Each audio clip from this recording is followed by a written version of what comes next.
Hello and welcome to Driver's Therapy. As you can see, we have our original filming studio back. So what are we talking about in this video? We're gonna be talking about the insanity of Nissan's Nismo's parts. So first off, I am looking for a turbo inlet intake kit.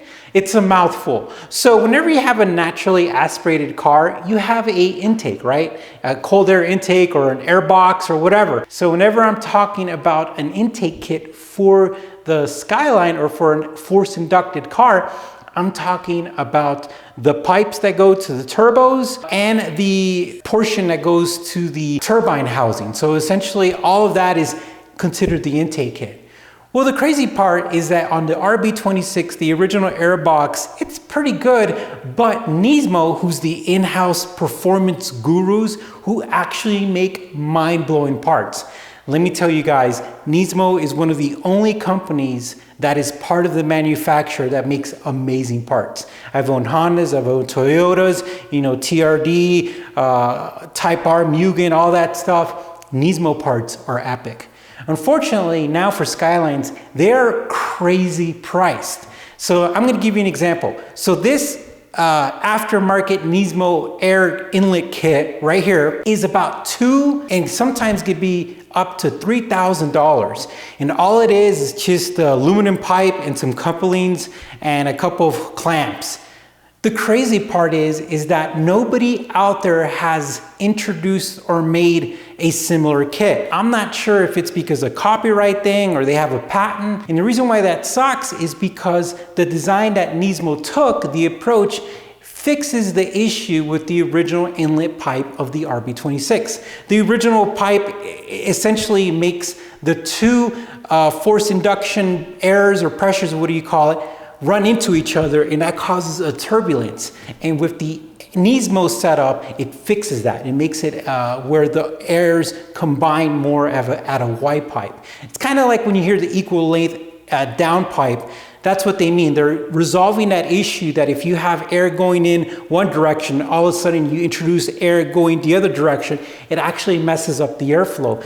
And that's what Nismo's air inlet kits did. But then you fast forward it, and at one point in time, this is really cool, Nismo came out with a carbon fiber version of that pipe. And essentially, it's the exact same thing, but it's made out of carbon fiber. And Nismo said the reason why they did this approach is because you went from a kind of a cast metal, dense aluminum thing, rubber with the OEM parts, to a thinner aluminum pipe.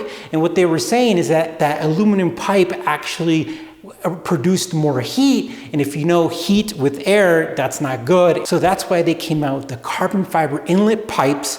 Not only did they have a better airflow design, but they didn't get heated up like the aluminum pipes. Now those are $4,000. You heard that right, 4,000. It's insane. The only other person who's selling something like that is some company from China and eBay. They want $1,000. I've emailed them like 20 times and they haven't gotten back to me. And I could only imagine that the internal of the pipe is just a bunch of fibers everywhere. Ugh, I would not order that. So Nismo parts are insanely expensive for Skylines. And not only that, the crazy part is that nobody is remaking them till now. So I found online that there's a company called Muse. They're actually been in the business for a long time. They're not new, they're OGs. They are making a carbon fiber inlet pipe. I reached out to a company and I got on the waiting list because their MSRP for that pipe is going to be like $1,500 or $2,000, which is half the price of the Nismos. Now, again, it's still ridiculous to pay over $1,000 for a pipe, even if it's carbon fiber. The crazy part is that what are you going to do? The only options is a Greddy intake kit or an HKS kit. And again, it kind of goes back to those aluminum pipes that heat up, and they're about $1,500, and sometimes the wait time is long. And some of these companies have even told me that their inventory on their website's wrong, so they don't even offer them. So there's a big void in trying to find those parts for the RB26. Now, the only thing I'm looking forward is to Muses. If they get it, we will be buying that and testing it. But the Nismo one's out, and also the first generation Nismo made out of the aluminum pipe is out, because if Nismo decided that wasn't a good design, there's no reason to buy that design when the carbon fiber was the one that actually was the better design. Well guys, that's what we're talking about in today's video. Here in Driver's Therapy, we bring you into the loop of my crazy research, and we're also in the pursuit for the perfection of our Skyline, our RB26, and our overall experience. Well, thank you for watching. You guys are awesome. We appreciate it. Stay tuned. Go ahead and put something down in the comments, because YouTube likes that. I like that. I like to meet you guys. So go ahead and write a comment. Doesn't matter. You could comment about my shirt. All right, guys, you take care. Stay safe. We'll talk to you soon.